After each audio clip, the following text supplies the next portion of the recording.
Hello friends, मैं आशा करता हूं कि आपका RSMSSB द्वारा 18 जून 2022 को आयोजित कंप्यूटर अनुदेशक का पेपर बहुत अच्छा हुआ होगा। इस वीडियो में हम इसी पेपर में आए हुए सामान्य विज्ञान के प्रश्नों की आंसर की के बारे में जानेंगे। दोस्तों, इस पेपर में पूछे गए विज्ञान के सभी 10 प्रश्न भी अन्य परीक्षाओं की भांति अपनी इसी पुस्तक से मिले हैं। हम इस वीडियो में जानेंगे कि कौन सा प्रश्न किस टॉपिक से पूछा गया है और उसका राइट आंसर क्या है। आइए देखते हैं। यहाँ फर्स्ट क्वेश्चन ये है कि निम्नलिखित में से किन वनों को अक्सर पृथ्वी ग्रह के फेफड़े कहा जाता है? Lungs of the planet earth.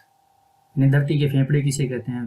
फेफड़ों से यहाँ मतलब ये है कि जो ऑक्सीजन ज्यादा दे और कार्बन डाइऑक्साइड का ज्यादा इस्तेमाल करे, यानी हमारे लिए जो ज्यादा ऑक्सीजन प्रोड्यूस करता है। इन सभी ऑप्शंस में मैक्सिमम CO2 का इस्तेमाल किया जाता है अमेजन के वर्षा वनों द्वारा, जो कि उष्ण कटिबंधीय क्षेत्र में आते हैं। ये दक्षिणी अमेरिका के जंगल हैं जो काफी बड़े हैं और साथ साथ ये विश्व की टोटल ऑक्सीजन का 20% अकेले देते हैं, इसलिए इन्हें पृथ्वी के फेफड़े कहा जाता है। तो फर्स्ट का आंसर होगा फोर्थ, अमेजन रेन फॉरेस्ट, और इसका आंसर आपको किताब में मिलेगा पेज नंबर 144 पर। सेकंड क्वेश्चन ये है कि निम्नलिखित में से कौन सुमेलित नहीं है, यानी कि कौन सा जो है वो करेक्टली मैच नहीं किया गया है। तो यहाँ पे सबसे पहला है DPT वैक्सीन है, बिल्कुल एकदम एग्जैक्ट है, क्योंकि डिप्थीरिया, पर्टुसिस और टिटनस तीनों बीमारियों से बचाव के लिए जो वैक्सीन दी जाती है उसे ट्रिपल वैक्सीन या DPT कहा जाता है। नेक्स्ट है dots, direct observation treatment short course. ये जो ट्यूबरकुलोसिस TB होता है, क्षय रोग, उसके उपचार पद्धति है, तो ये भी सही मैच किया हुआ है। एड्रेनलिन हार्मोन है, आप सब जानते हैं एड्रेनलिन निकलता है, तो ये भी हार्मोन है, ये भी करेक्ट मैच है। नेक्स्ट है AB पॉजिटिव ब्लड ग्रुप। क्या ये यूनिवर्सल डोनर है, सार्वत्रिक दाता है? जी नहीं, ये है सार्वत्रिक ग्राही, सर्वग्राही, यूनिवर्सल रिसेप्टर। जो सार्वत्रिक दाता है वो होता है O नेगेटिव, और यहाँ पे AB पॉजिटिव जो है वो है सर्वग्राही, तो ये इसमें करेक्ट मैच नहीं है, तो इसका राइट आंसर होगा फोर्थ, और इसका आंसर आपको किताब में मिलेगा पेज नंबर 62 पर।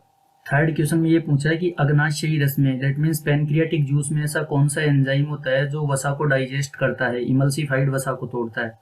तो यहाँ पे देखो दोस्त, सबसे पहला आंसर है लाइपेज एंजाइम। लाइपेज एंजाइम जो होता है वो फैट के डाइजेशन में ही काम आता है, और पेप्सिन और ट्रिप्सिन, ये बोथ एंजाइम जो हैं ये दोनों के दोनों प्रोटीन को डाइजेस्ट करते हैं। और एमाइलेज एंजाइम जो होता है वो एमाइलेज या टाइलिन एंजाइम जिसको बोलते हैं, ये डाइजेस्ट करता है आपके कार्बोहाइड्रेट्स को। तो यहाँ पे जो राइट आंसर होगा वो होगा आपका लाइपेज एंजाइम। इसका आंसर आपको बुक में मिलेगा पेज नंबर 48 पर।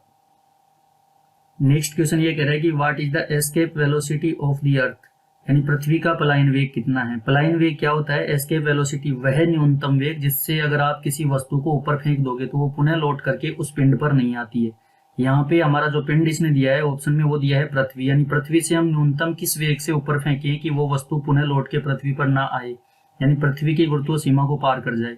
तो यहाँ पे आप सबको पता होगा कि 11.2 किलोमीटर प्रति सेकंड जो है वो पृथ्वी का पलायन वेग है, यानी आपको किसी वस्तु को अगर पृथ्वी से बाहर भेजना है तो उसको मिनिमम 1.2 किलोमीटर पर सेकंड की स्पीड से भेजना होगा, अदरवाइज वो लौट के पुनः पृथ्वी पर आ जाएगी। और इसका आंसर आपको बुक में मिलेगा पेज नंबर 234 पे। नेक्स्ट क्वेश्चन ये है कि मानव शरीर में किस हार्मोन को इमरजेंसी हार्मोन यानी आपातकालीन हार्मोन कहा जाता है? दोस्तों, एड्रिनल ग्रंथि के दो पार्ट होते हैं, एड्रिनल कॉर्टेक्स और एड्रिनल मेडुला। मेडुला से दो हार्मोन निकलते हैं, एड्रिनलिन जिसे एपिनेफ्रिन कहा जाता है और एक नॉरएड्रिनलिन या नॉरएपिनेफ्रिन। तो जो एड्रिनलिन है वो इमरजेंसी के लिए बॉडी को तैयार करता है, दैट मीन्स वो इमरजेंसी सिचुएशंस में ही निकलता है। तो यहाँ पे एड्रिनलिन हार्मोन को या मरो hormone, triple F hormone, fear fight flight hormone या इमरजेंसी हार्मोन, आपातकालीन हार्मोन कहा जाता है, और इसका आंसर आपको बुक में मिलेगा पेज नंबर 57 पर। सिक्स क्वेश्चन ये है कि first mammal to be cloned was, यानी जो सबसे पहले क्लोन किया गया था वो स्तनधारी प्राणी कौन था? तो आप सबको पता है कि जो सबसे पहले क्लोन किया गया था वो किया गया था डोली भेड़ का, तो वो सीप थी। इसकी जो डेट थी वो थी 5 जुलाई 1996 को डॉक्टर इयान विलमुट के द्वारा रोजलिन इंस्टीट्यूट स्कॉटलैंड के अंदर इसे क्लोन किया गया था, और इसका आंसर आपको बुक में मिलेगा पेज नंबर 85 पर।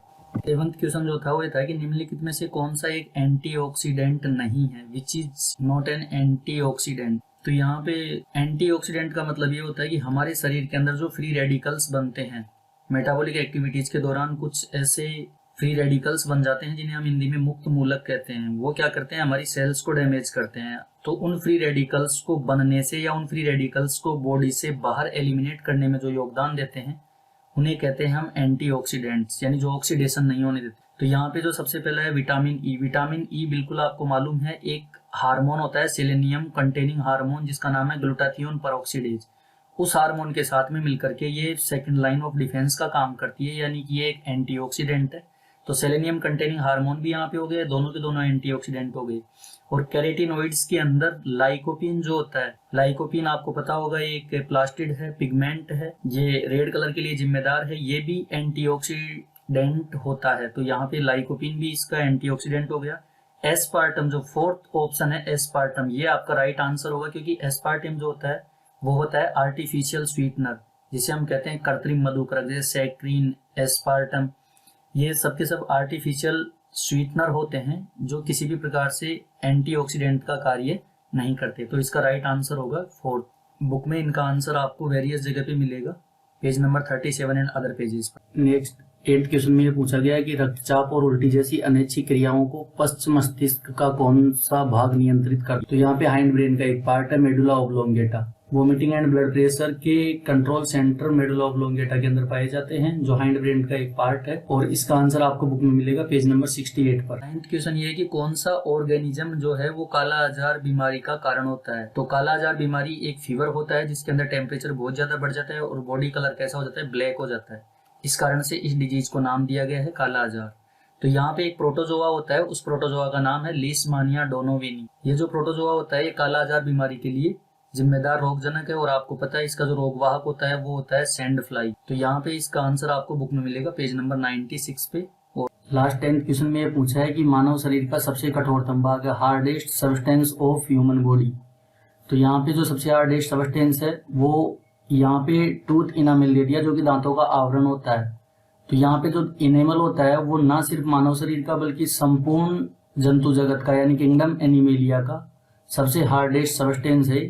तो इसका राइट आंसर होगा टूथ इनामेल, और इसका आंसर आपको बुक में मिलेगा पेज नंबर 46 पर। कंप्यूटर अनुदेशक में आए हुए सभी 10 क्वेश्चन पर उनके आंसर। साथ ही यदि आप भी किसी भी अन्य कम्पिटिटिव एग्जाम की तैयारी कर रहे हैं और अपनी तैयारी को विज्ञान के ज्ञान के साथ और भी स्ट्रॉन्ग बनाना चाहते हैं, तो इधर उधर का पढ़ना छोड़िए और पढ़िए सामान्य विज्ञान का सबसे स्मार्ट व टू दी पॉइंट कंटेंट। तो सिंप्लीफाइड करता है एनसीईआरटी व अन्य रेफरेंस बुक को, जिस कारण यह बुक बनी हुई है सुपर परफॉर्मर, चाहे देश का कोई भी कम्पिटिटिव एग्जाम क्यों ना हो। इस पुस्तक को प्राप्त करने के लिए आप अपने नजदीकी बुक स्टोर पर विजिट करें, या फिर ऑनलाइन मंगवाने के लिए अमेजन और फ्लिपकार्ट पर ऑथर का नेम डॉक्टर गणेश शर्मा या publication name inspire minds publication search करें, या फिर डिस्क्रिप्शन में दी हुई लिंक पर क्लिक करके ऑर्डर करें। मिलते हैं नेक्स्ट वीडियो में, तब तक के लिए जय हिंद।